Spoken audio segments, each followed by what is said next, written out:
సానందమానందవనే వసంతం ఆనందకందం హతపాపవృందం వారాణసీనాథమనాథనాథం శ్రీవిశ్వనాథం శరణం ప్రపద్యే.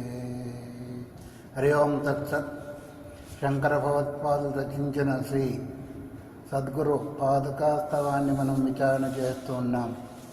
నిన్న 7వ శ్లోకం వరకు విచారించాం. తర్వాత 8వ శ్లోకంలో పంచవర్ణ శుచిర్విచిత్ర విశుద్ధ తత్వ విచారణం చంద్రసూర్యచిరగ్నిమండలమండితం ఘనచిన్మయం చిత్కళా పరిపూర్ణమంతరచిత్సమాధి నిరీక్షణం ప్రాతరేవ హి మానసాంతర భావయేద్గురుపాదుకాం. పంచవర్ణ శుచిర్విచిత్ర విశుద్ధ తత్వ విచారణం. మొదటి లైన్లో దీన్ని విచారిద్దాం. నిన్న 7వ శ్లోకంలో ఒక వాక్యం వచ్చి చిన్ముఖాంతరవర్తినం విలసద్విలాసమమాయకం అని. దాన్నే ఆచార్య వారు చైతన్యము బాహ్యముఖమైనప్పుడు, అంతర్ముఖం కాకుండా బాహ్య ప్రపంచాన్ని చూస్తున్నప్పుడు, అనుభవిస్తున్నప్పుడు, వ్యవహారం చేస్తూ ఉన్నప్పుడు ఏమేం జరుగుతున్నదో స్థూల సూక్ష్మ కారణ ఈ శరీరాల్లో ప్రవేశించి తెలుసుకునేదిగా, తెలిపే వెలుగుగా, వెలిగింపబడే ప్రపంచంగా పలు రకాలుగా చిత్ర విచిత్రంగా మారుతూ ఉంటుంది. వైచిత్ర చిత్రీకృతం. శంకర భగవత్పాద దక్షిణామూర్తి స్తోత్రంలో వైచిత్ర చిత్రీకృతం మాయావీవ విజృంభయత్యపి మహాయోగి వయస్వేచ్ఛయ అనే విషయాన్ని గుర్తు చేశారు దక్షిణామూర్తి స్తోత్రంలో. అట్లాగే ఇక్కడ కూడా తెల్లనైన కాంతిరేఖలో 7 రంగులు, మనకు 7 రంగులు ఆకాశంలో కనిపిస్తూ ఉంటాయి. వర్షం పడ్డ తర్వాత సూర్యుని యొక్క కిరణాలు దాన్ని ప్రతిబింబించినప్పుడు 7 రంగులు కనిపిస్తుంటాయి. వాటి యొక్క పరస్పర కలయికలు ఒకదానిలో ఒకటి కలిసినప్పుడు, ఇప్పుడు పసుపులో సున్నం కలిపామనుకోండి, తెలుపు రంగుది ఎరుపు రంగుగా వస్తూ ఉంటుంది. అందుకొరకు అనేక ఇతరమైన రంగులు దానిలో కనిపిస్తూ ఉంటాయి. ఆ 7 రంగులలో ఒకటి కలిపించినప్పుడు స్థూలత్వం ఏర్పడే విధానంలో ఒక్కొక్క స్థాయిలో ఒక్కొక్క కొత్త వర్ణం తయారవుతూ ఉంటుంది. అది మనం అనుకోకుండా ఒకదానిలో ఒకటి కలిసినప్పుడు రంగులు వేరువేరుగా తయారవుతుంటాయి. ఈ యొక్క రహస్యం ఏదైతే ఉందో సామాన్య వ్యక్తులకు తెలియబడు. దాన్ని ప్రయోగపూర్వకంగా మనం తెలుసుకోవాలనుకుంటే ప్రయోగం చేసినప్పుడే తెలియబడతాయి. కానీ ఆ రంగులు ఎలా వచ్చినాయో, ఎలా తయారవుతున్నాయో సాధనలతో నెమ్మదిగా ఆయన ఫలసిద్ధిని పొందినప్పుడు, సాధన పరిపక్వమైనప్పుడు, ఆ పరిపక్వ స్థితిలో కనిపించే ఈ రంగులన్నీ కూడా అంతర్ముఖంలో వెళ్ళేవాడికి తెలుస్తూ ఉంటాయి. కానీ బాహ్య ప్రపంచము, బాహ్యార్థాలను గ్రహించే వ్యక్తికి, మనస్సుకు అవి గ్రహింపబడేది కాదు.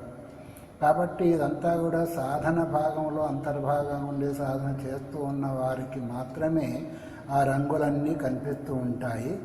ఈ రంగుల దర్శనాలు ఏవైతే ఉన్నాయో వాటి మూల రహస్యం ఏదైతే రంగులకు మూల కారణభూతమైన తత్వం ఏదో అది వాళ్ళకు తెలుస్తూ ఉంటుంది, అనుభవానికి వస్తూ ఉంటుంది. ఇది సాధనాక్రమంలో కలిగే ఒక అనుభూతి మాత్రమే, వాస్తవం కాదు. వాస్తవము చైతన్యం యొక్క తన స్వరూపమే కానీ వేరు కాదు. ఈ సాధనలో గోచరిస్తూ ఉంటాయి.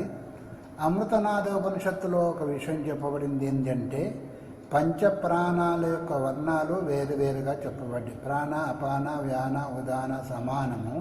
వీటి రంగులు ఎలా దర్శనమిస్తాయో అనేది మనకు అక్కడ చెప్పబడింది. దాని యొక్క విషయం ఏంటి అంటే ప్రాణవాయు హృదయంలో ఉంటుంది, అది మణివలి ప్రకాశిస్తుంది. ప్రాణాపానో సమో కృత్త నాసాభ్యంతరచారిణవు అని మనకు భగవద్గీతలో కూడా వస్తుంది.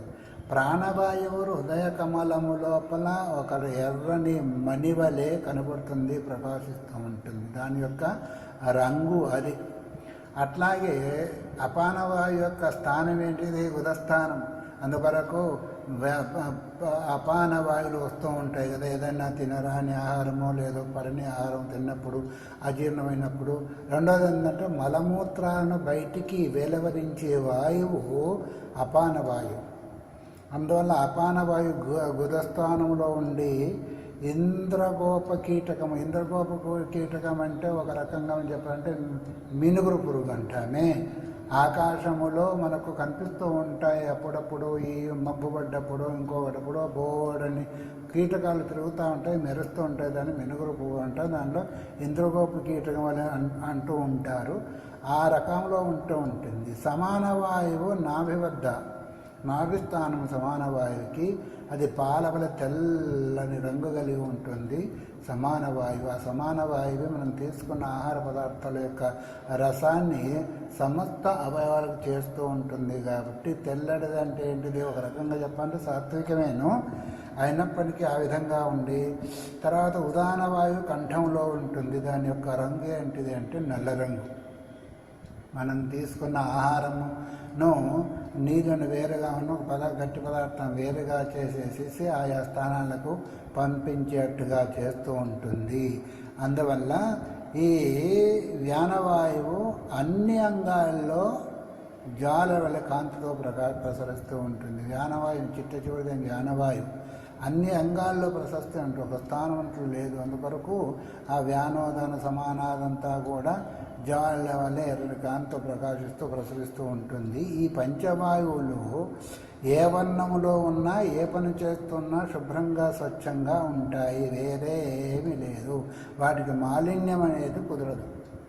ఎందుకంటే ఏ రంగులో ఉండని, ఏ పని చేస్తున్నప్పటికీ అది స్వచ్ఛంగా ఉంటుంది. వీటిని శుచిత్వము, వీటి యొక్క శుచిత్వం ఎక్కడిది? శుచిస్వరూపమైన చైతన్యము. ఆ చైతన్యం యొక్క సత్తాతైన ఈ ప్రాణాపాన వ్యానోదాన వాయువులంతా కూడా ప్రసరిస్తూ ఉంటాయి. కాబట్టి ఈ శుచిత్వం అంతా కూడా చైతన్యం. అందుకొరకే పంచవర్ణ శుచిర్ విచిత్ర విశుద్ధ తత్వ విచారణం అన్నారు శ్లోకంలో. అందుకొరకు పంచవర్ణం యొక్క విచిత్ర రంగులు. పంచవర్ణం అంటే 5 రంగులు విచిత్రంగా ఉన్నప్పటికీ చైతన్యం యొక్క సత్తాను తీసుకొని వాటి పనులు చేస్తూ అవి కూడా, ఎందుకంటే చైతన్యం శుద్ధం అపాపవిద్ధం, చైతన్యం శుద్ధమైంది కాబట్టి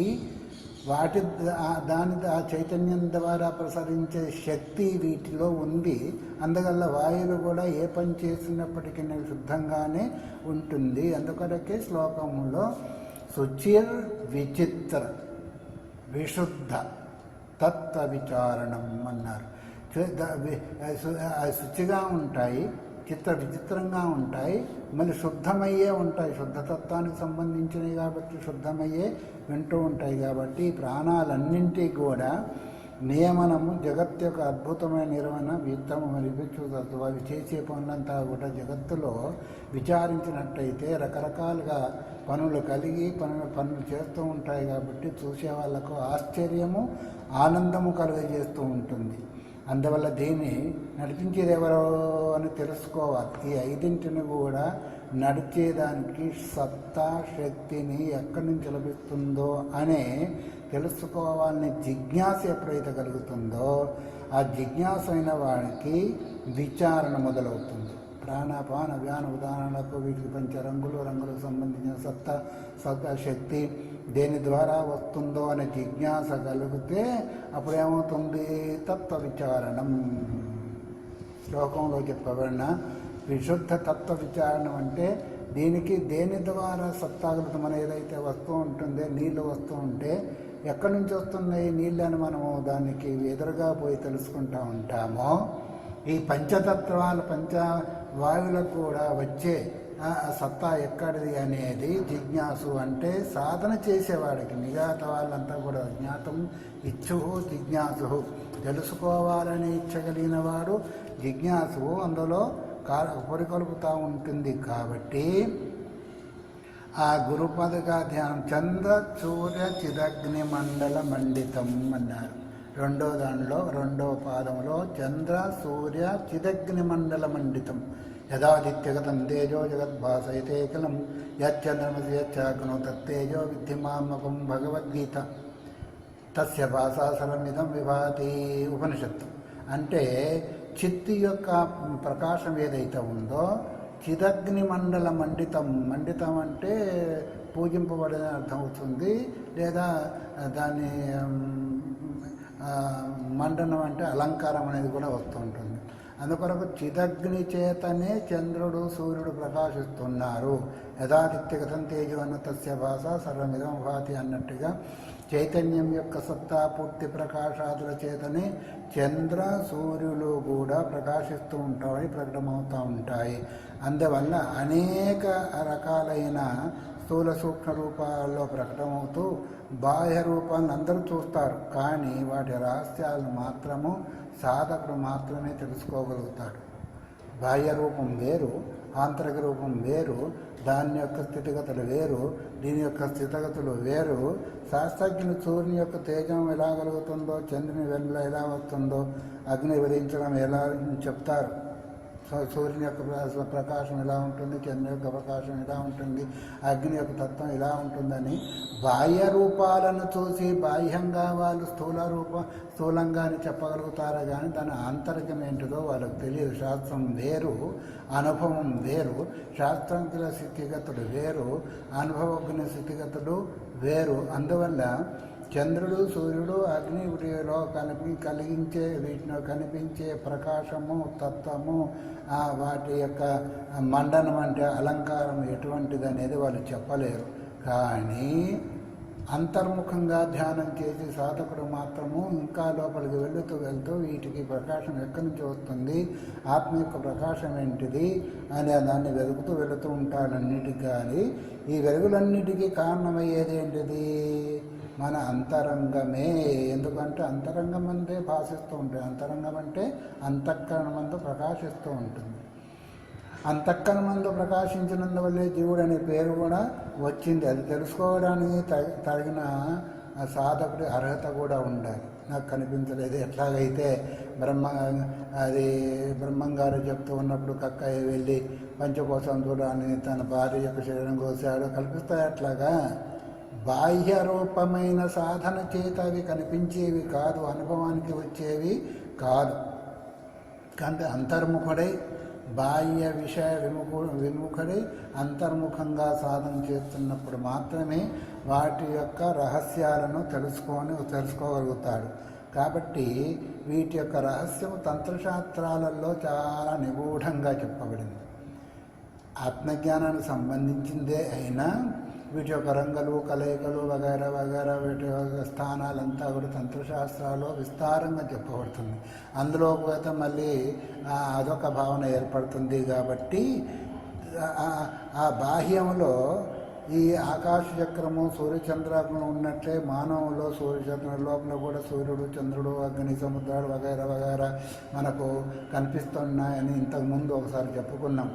బాహ్యంలో ఏ సూర్యుడు చంద్రుడు అగ్ని సముద్రాలు పర్వతాలు వగైరా కనిపిస్తూ ఉన్నాయో అవన్నీ కూడా సాధకుడైన వాడికి సాధనా పాఠం చేత సాధనా పటుత్వం చేత లోపలని దర్శించగలుగుతాడు. అందుకొరకి చంద్ర సూర్య చిదగ్న మండల మండితం అయినప్పటికీ అదేంటిది? ఘన చిన్మయం, చిత్తమయం చిన్మయం. ఇప్పుడు జలమయము ఇంకా వగైరా ఉప్పుమయం మయం అంటే ప్రాచుర్యమయటని ఎక్కువగా చెప్పాలనుకున్నప్పుడు మయం అంటూ ఉంటాం మనము. అందువల్ల ఘన చిన్మయం. ఎట్లా అయితే ఉప్పుగడ్డను కానీ లేదా కలకండాన్ని కానీ మనం చూస్తే ఎట్లాగైతే ఎక్కడ చూసినప్పటికీ ఇది ఉప్పుగా అది తీపిగానే కనిపిస్తుందో, అట్లాగే సూర్యుల్లో చంద్రుల్లో ఇంకొక దాన్ని ఎక్కడెక్కడ ఏది చైతన్య రూపంలో కనిపిస్తూ ఉందో లేదా ప్రకాశ రూపంలో కనిపిస్తూ ఉందో ఇదంతా కూడా చిత్ యొక్క స్వరూపమే. చిత్తు నుంచి వచ్చి వాటికి ఆ స్థాయిని కలిగించింది తప్ప వాటికి స్వతహాగా లేదు. అందువలనే వాటి పరిధులన్నిటిని కూడా మండలాల్లో షట్చక్రాల్లో దర్శించగలుగుతారు సాధకుడైన వాడు. మూలాధార చక్రం నుంచి సహస్రానం వరకు ఏ చక్రాలు అయితే ఉన్నాయో వాటిలో సాధకుడైన వాడు దర్శించగలుగుతాడు. ఒకటేంటిది మూలాధారము స్వాధిష్టానం అనే ఈ 2 చక్రాల్లో ఉండేది అగ్నిమండలం. అందుకని చంద్ర సూర్య అగ్ని 3 మండలాలు అనుకున్నాం కాబట్టి ఈ మూలాధార మండలము స్వాధిష్టానం అనే ఈ 2 చక్రాలు ఒక మండలము. ఈ మండలంలో ఉండేది ఏదైతే ఉందో అగ్ని తత్వం అని చెప్పబడుతుంది. దీన్ని బట్టి మానవు యొక్క స్థూల శరీరము బాహ్య ప్రపంచం వ్యక్తమవుతాయి. ఎందుకంటే అది స్థూలం కాబట్టి మానవ యొక్క స్థూల శరీరము, బాహ్య ప్రపంచం అంతా కూడా స్థూలం కాబట్టి బాహ్య ప్రపంచం కూడా వ్యక్తం. అంటే జీవుడు ఆ చక్రాలలో జీవుడు అంటే అర్థమేంటిది? అంతఃకరణము మూలాధార చక్రము స్వాధిష్టాన చక్రం అనే ఇవి 2 అగ్నిమండలం చెప్పబడుతుంది. దీన్ని బట్టి మానవుడు స్థూల శరీరము బాహ్య ప్రపంచాన్ని దర్శించగలుగుతాడు, అనుభవించగలుగుతాడు. తర్వాత 3-4 చక్రాలనే మణిపూర్ణము, అనాహత చక్రాలు ఏదంటే పరిధి సూర్యమండలము. మణిపూర్ణం అంటే నాభి దగ్గర ఉంటుంది. తర్వాత అనాహతము, ఈ రెండింటి యొక్క పరిధి ఏంటిది? సూర్యమండలం. ఆ మండలంలో ఉన్నప్పుడు అనాహత చక్రంలో 12 ఆకుల చక్రం పైన నివసించి పరిభ్రమించే వాడు సూర్యుడు. ఈ చక్రాల పైన సూర్యుడు నడుస్తూ ఉంటాడని తంత్రశాస్త్రం మనకు చెప్తూ ఉంటుంది. అప్పుడేమవుతుంది అంటే జ్ఞానం అనేది వీడికి మొదటిదం బాహ్య ప్రపంచం, ఈ రెండవదేమో సూర్యుడు ప్రకాశ స్వరూపుడు కాబట్టి స్వరూపాజ్ఞానం తర్వాత సంగతి. బాహ్య ప్రపంచం యొక్క అజ్ఞానం ఏదైతే ఉందో అజ్ఞానాన్ని పోగొట్టుకొని బాహ్య ప్రపంచ జ్ఞానాన్ని సంపాదించేదానికి అవకాశం ఉంటుంది ఈ మండలం లోపల. తర్వాత విశుద్ధ ఆజ్ఞాచక్రాలు 2 కలిసినది ఏదైతే ఉందో జీవునికి చంద్రమండలం అని చెప్పబడుతుంది. ఈ 2 షట్చక్రాలు అన్నారు కదా, 2 ముందే 2 మధ్యలో 2 అవి చివరి కాబట్టి విశుద్ధ ఆజ్ఞాచక్రాలు కలిసినప్పుడు ఏమవుతుందంటే చంద్రమండలము. జీవునికి కారణ శరీరము చంద్రుడు. జీవునికి కారణ శరీరం ఏంటి అంటే చంద్రుడు. ఈ 3 శరీరాలు చిద్రూపమైనవి, షట్చక్రాల్లో సంచరించే చైతన్యము. వీటిని ఎలా ఆడించేదే ఉంది? చైతన్య యొక్క సత్తా చేత ఈ 6 చక్రాలలో జీవుడు లేదా అంతఃకరణము సంచరిస్తూ ఉంటుంది. అందుకొరకే ఇక్కడ చంద్ర సూర్య చిదగ్ని మండల మండితం ఘన చిన్మయం అని 2వ పాదములో చెప్పేదానికి కారణం. చంద్రుడు, సూర్యుడు, చిత్ అగ్ని, చిదగ్ని అగ్ని చిదేవ అగ్ని చిదగ్ని రకాన్ని చెప్పుకోవాలంటే ఆ చైతన్యం నుంచే వీటికంతా కూడా సత్తా వచ్చింది. కాబట్టి ఏ విధంగా ఈ అంతఃకను తిరుగుతూ ఉంటుందో ఆ విధంగా శరీరము తన యొక్క కర్మక్రియలంతా నిర్వర్తిస్తూ దాని ద్వారా సంస్కారాన్ని సంపాదిస్తూ ఉంటుంది. అనంతమైన చైతన్యమే బాహ్య జ్ఞానంగా ప్రపంచంలో, ఆంతరిక జ్ఞానంగా అంతరంగంలో. ఈ అంతఃకరణం బయట ప్రపంచంలో తిరిగినప్పుడు ఆ చైతన్యం యొక్క సత్తా స్ఫూర్తుల ద్వారానే వ్యవహారం జరుగుతుంది. బాహ్య ప్రపంచం నుంచి ఎప్పుడైతే అంతర్ముఖమవుతుందో లోపల కూడా సంచరిస్తూ లోపల ఉన్న జ్ఞానాన్ని, అంటే ఇప్పుడు మనం పూర్వంలో విచారించుకున్నట్టుగా రకరకాలైన శబ్దాలు కావచ్చు, ఇంకా దశవిధ నాదాలు కావచ్చు, చిత్కలలు కావచ్చు, అవన్నీ కూడా అంతర్ముఖుడే సాధన చేస్తున్న వాడికి అవన్నీ కూడా కనిపిస్తూ ఉంటాయి.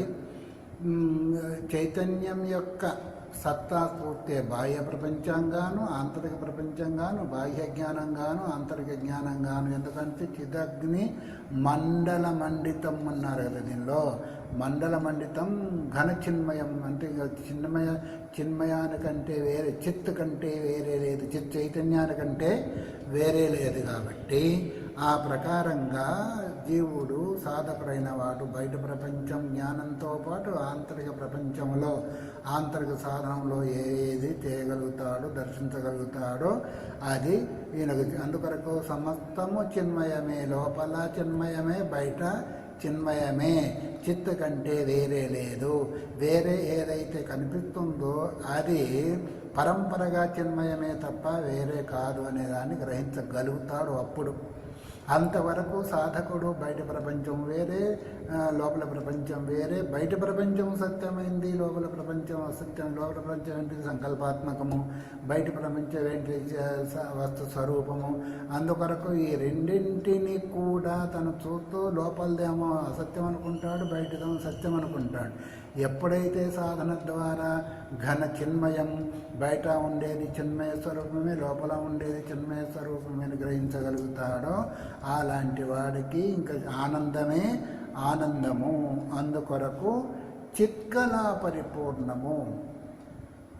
ఈ మండలాలు కావచ్చు, లోపల ప్రపంచం కావచ్చు, బయట ప్రపంచం కావచ్చు, చిత్తి యొక్క కళ, చైతన్య కళ అంటే ఏంటిది మనం చెప్పుకున్నాము. ఏది అంశము అని. ఎందుకంటే మమైవాంశో జీవలోక అని చెప్పినట్టుగానే ఇంత వ్యవహారం, లోపల వ్యవహారం, బయట వ్యవహారం జరుగుతుంది అంటే చిత్ చైతన్యం యొక్క కళ అంశ మాత్రం చేతనే ఈ వ్యవహారాలన్నీ కూడా జరుగుతున్నాయి. ఆ వ్యవహారాలు జరిగేదానికి కారణభూతమైంది ఏంటి అంటే చైతన్యము. అయితే ఇక్కడ మనకు ఆంతరికంగా, బాహ్యంగా అన్ని వస్తువులు కనిపిస్తూ ఉన్నాయి, వ్యవహారం కనిపిస్తుంది. కానీ దీనికి ఆధారభూతమై, దీనికి సత్తా స్ఫూర్తినిచ్చే ఘన చిన్మయం ఏదైతే ఉందో అది మనకు కనిపించదు. ఎందుకంటే దానికి ఒక రూపం లేదు. రూపం ఉన్నట్టు ఏదో కనిపిస్తుందో, ఇప్పుడు బయట పనులు దీనివల్ల ఇదవుతుంది, దీనివల్ల ఇదవుతుంది అనే విషయాన్ని శాస్త్రజ్ఞులు కావచ్చు, మిగతా వాళ్ళు కావచ్చు, అందరు తెలుసుకుంటూనే ఉంటారు. కానీ ఇన్ని వ్యవహారాలు ఉన్నందువల్ల ఎట్లాగైతే మనం అన్నిటి ద్వారా ఆఫీసులో పనులు తీసుకుంటూ ఉంటాం, రకరకాలైన పరికరాల ద్వారా. ఇగో ఈ పరికరం ద్వారా ఈ పని అవుతుంది, ఈ పరికరం ద్వారా ఈ పని అవుతుంది. కానీ అప్పుడు ఆ సమయంలో ఆ పరికరాలతో మనము అదేంటిది పని తీసుకున్నప్పుడు ఇవి ఏ శక్తి వల్ల ఇవి పనులు చేస్తున్నాయని గ్రహించం. ఎప్పుడైతే కరెంటు పోతుందో అప్పుడు అప్పుడు వరవరవర ఇంతవరకు ఇవే పనిచేస్తున్నాయి అనుకున్నాం, వీటి వల్లనే పని జరుగుతుంది అనుకున్నాము. వీటికి మూల కారణం ఏంటిదో అనేది వాళ్ళకు తెలిసి అప్పుడు వస్తుంది కరెంటు ఉన్నందువల్లనే. ఒక దగ్గర ఒక రాజుగారు పెద్ద సభను ఏర్పాటు చేసేసి అక్కడ నృత్య ప్రదర్శన పెట్టించారు. పూర్వకాలంలో నృత్యం బాగా జరుగుతుంది, వాయిద్యాలు బాగా జరుగుతున్నాయి.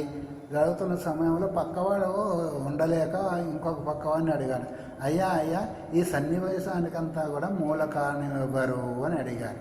మూల కారణం ఏంటిది? రాజుగారు ఉన్నారు, రాజుగారు అక్కడ కూర్చున్నాడు, ఆయన వలన ఏర్పాట్లు జరిగినాయి, వాద్యాలు, నృత్యాలు వగైరా వాళ్ళకి ఇచ్చే పారితోషం అంతా కూడా రాజుతా, కాబట్టి రాజు వల్లనే ఇదంతా జరుగుతుంది అన్నారు. సరే, రాజు వల్ల ఇది జరుగుతుంది అంటే ఇప్పుడు ఎవరు ముఖ్యం అన్నట్టు? రాజా ముఖ్యం అన్నట్టు కదా. సరే, బాగానే ఉంది. మరి ఆ పైన స్టేజీ పైన నృత్యం చేసేవాళ్ళు లేకపోతేనో అన్నాడు. మళ్ళీ రెండో ప్రశ్న పక్కవాడు. అవునే నేనేదో అనుకున్నాను, వాళ్ళు ఉంటేనే కదా రాజు చేస్తున్నాడు, ఈ కార్యక్రమానికంతా కూడా ముఖ్యము వాళ్ళేనో, ఇతరులకు రాజు కాదు అన్నారు. సరే, బాగానే ఉంది. మరి ప్రేక్షకులంతా లేకపోతే నృత్యం చేసే వాళ్ళతో పనేంటి అన్నాడు. మళ్ళీ ప్రశ్న వీడు. చూడండి ఎట్లా ఉంది ఒకదానికొకటి. అవునవునే, మనమంతా లేకపోతే వాళ్ళు ఎవరికైనా చూపిస్తారు, ఎవరి దగ్గర ఆడతారు, ఎలా వాళ్ళకు వృత్తిగా వస్తుంది, అందుకొరకు మనమే ముఖ్యము అన్నాడు వాడు. ఇంకొకడు మళ్ళీ తర్వాత ఏమైందండి, ఇంత లోపల కరెంటు పోయింది. కరెంటు పోతే మొత్తం చీకటైంది. ఉంటారు అంతా ఎక్కడ వాళ్ళక్కడే పోయింది. ఇప్పుడు చెప్పరా ఎవరు ముఖ్యము అంటే ప్రకాశం ముఖ్యం అన్నారు. ప్రకాశం లేకపోతే ఆడేవాళ్ళు ఆడరు, చూసేవాళ్ళు చూడరు, ఆడించే వాళ్ళు ఆడించరు. అందుకొరకే ప్రకాశం అనేది చైతన్యం యొక్క ప్రకాశం లేకపోతే శరీరం మాత్రం కదులుతుందా? బయట పెట్టండి, బయట పెట్టండి, బయట పెట్టండి అంటారు. అందుకొరకే ఘన చిన్మయం.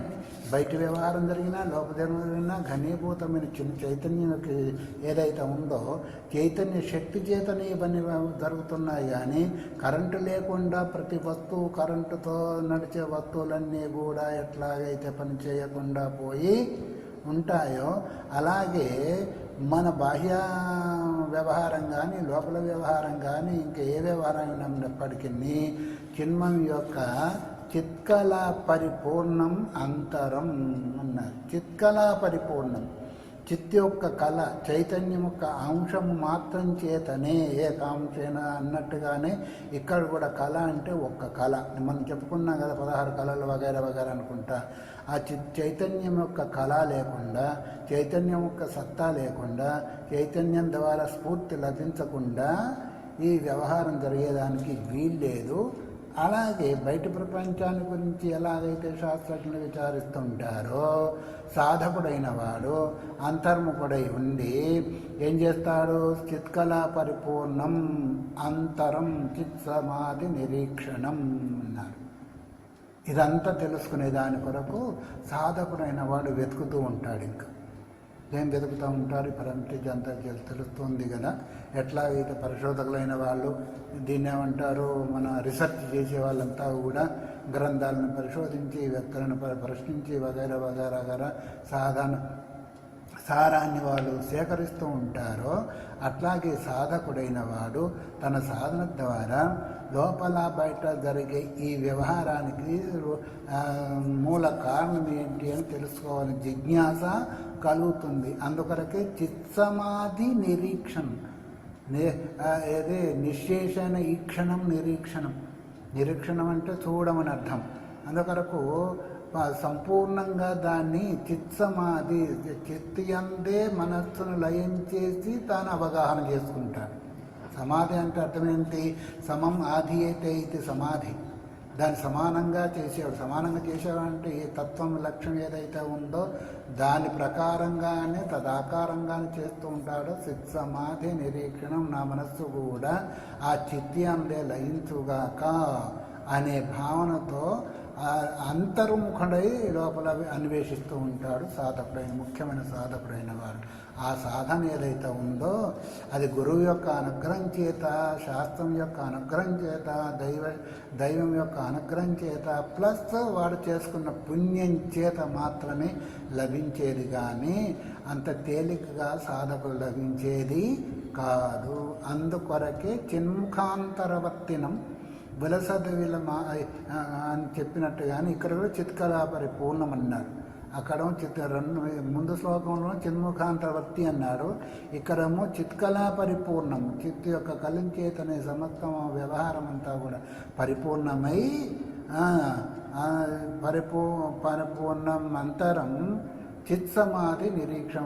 ఆ చైతన్యాన్ని ఇచ్చేది ఎక్కడ ఉందో అని నిరీక్షణ చేయడం అంటే సాధకుడైన వాడు ఇంకా అతను లోపలికే వెళుతూ వెళుతూ వెళుతూ ఆ తత్వాన్ని తెలుసుకోగలుగుతాడు. అలాంటి తెలివిని ఇచ్చే గురువు గారిని ప్రాతరేవహి మానసాంతరభావయే గురుపాదుకాం.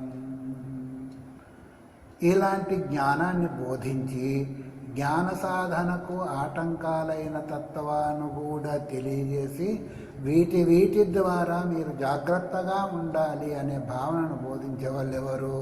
గురుదేవుడు. మరి గురుదేవుడికి అలాంటి శక్తి ఉన్నాడు కాబట్టే సాధకుడైన వాడికి ఆ శక్తిని ఆ వాక్యాల ద్వారా అందించగలుగుతాడు.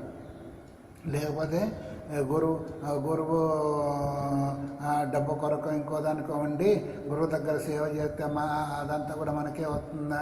ఈ గురు శిష్య సంబంధంతో ఇంతవరకు మనం విచారించింది లభించేది కాదు. శిష్యుడేమో గురువుగారు సొత్తును అపహరించేవాడు, తర్వాత గురువేమో శిష్యుని విత్తాపహారి అయితే ఇప్పుడు అనుకున్నదంతా చెప్పుకున్నదంతా లభించేది కాదు. శిష్యస్తు కోయో గురుభక్త ఏవ అని శంకర భగవత్పాదులు ప్రశ్నోత్తరమాణిక్యమాలలో చెప్పిన దానికి కారణమైంది. గురుర్యోహి హితోపదేష్ట. ఇగో ఇలాంటి గురువు కావాలా, ఇలాంటి శిష్యుడు కావాలా, అప్పుడు తాను అనుకున్న దాన్ని ఇగో ఇప్పుడు ఈ శ్లోకాల్లో బోధించేదాన్ని అవగాహన చేసుకోగలుగుతాడు. అలాంటి గురుమూర్తిని ప్రాతకాలంలోనే భావన చెయ్యాలి. ప్రాతరేవహి మానసాంతర్ భావయేత్ గురుపాదకాం అని ఏ విధంగా శంకర భగవత్పాదులు సద్గురుపాదకాస్తవంలో విషయాన్ని బోధించూ వస్తున్నాడు. మిగతా విషయాలు తర్వాత విందాం. హరి ఓం తత్సత్.